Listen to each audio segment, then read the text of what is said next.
In London today, they threw a big party at the Natural History Museum to commemorate Charles Darwin's birthday. Men in beards got in for free. It was just one of some 600 Darwin celebrations around the world. No special treatment for men with beards around here, sorry, but we are commemorating Darwin's Day. Darwin's pesky theories of evolution continue to make for contentious political arguments here in this country.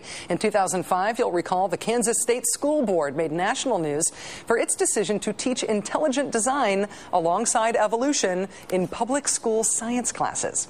That debate spawned a third theory to explain why things are the way they are. It was the doctrine of the Church of the Flying Spaghetti Monster.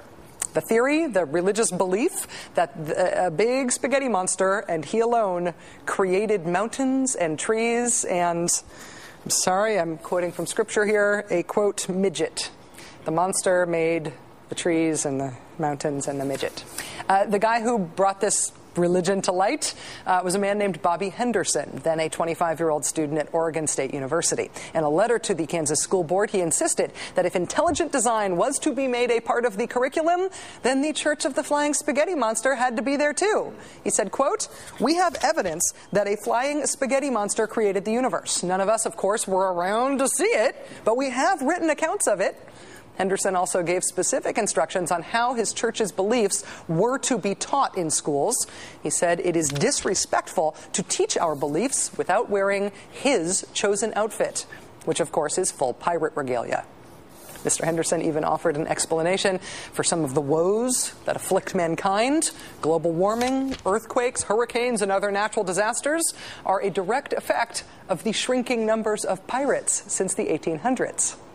It's all very funny as satire, of course, but as good satire is, it was also a sort of perfectly brilliant challenge to the notion that if you are going to say science doesn't matter, science is not more valuable than religion, science is not more provable than religion, science is just one belief among many, if you're going to say that religion has to be taught alongside science, then who can judge what counts as worthy religion? The whole spaghetti monster theory sort of caught on. Just last year, siblings in Tennessee built this statue of the flying spaghetti monster and got permission to put it in front of a courthouse in a free speech zone alongside a statue of Jesus and Moses and some chainsaw-carved bears, like the ones I have in my yard. What's the reason to bring up the spaghetti monster today, other than the fact that I like pasta along with my evolutionary discussion? Well, the new Gallup poll shows that 39% of Americans say they, quote, believe in the theory of evolution. A quarter say they do not believe in it, and 36% say they do not have an opinion. What would Charles Darwin think of all this? Joining us now is Edward Larson, professor of history and law at Pepperdine University. He won the Pulitzer Prize for Summer for the Gods, the Scopes trial, and America's continuing debate over science and religion. Professor Larson, it's a real pleasure to have you on the show. Thanks for joining us. Thank you for having me on. From your own research, what do you make of Americans' widespread resistance to a belief in evolution? Well, this has been true all along. As long as they've been doing polls, the results come about this way. About 40% of the people believe in evolution, and the rest have their doubts. And those doubts rest squarely on religion. It comes from a couple different sources.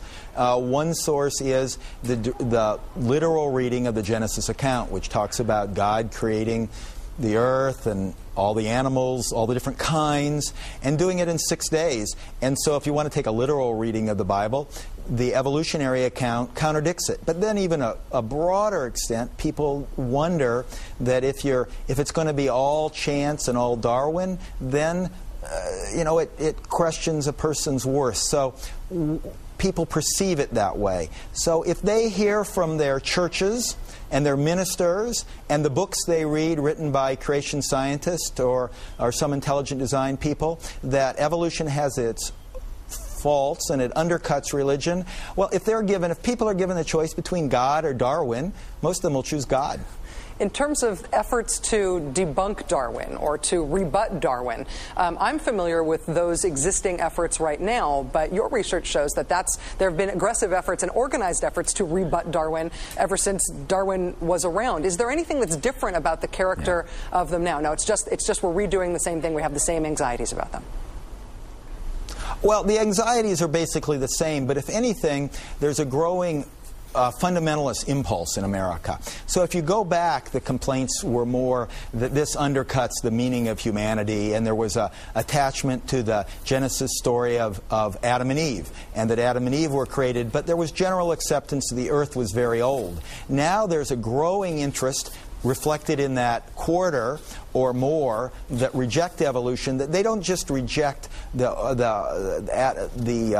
humans evolved, they reject the whole kit and caboodle, and they believe that the earth was literally created in 6 days. So actually there's a narrowing in the sense that more people are holding to a literalistic belief in the Bible than in the past. Wow. What do you think that Darwin would make of this debate? I would think of it as the devolution of this debate, but that's probably loaded. Darwin would understand it. He knew his ideas were very controversial from a religious point of view. That's why he waited so long to publish it. He came up with the idea 20 years before he published it, and he worked 20 years to perfect it. Not only did he try to perfect it, but he was dealing with a sort of a dispute at home, because his wife was an evangelical Christian, was a very conservative Christian, and he loved her dearly.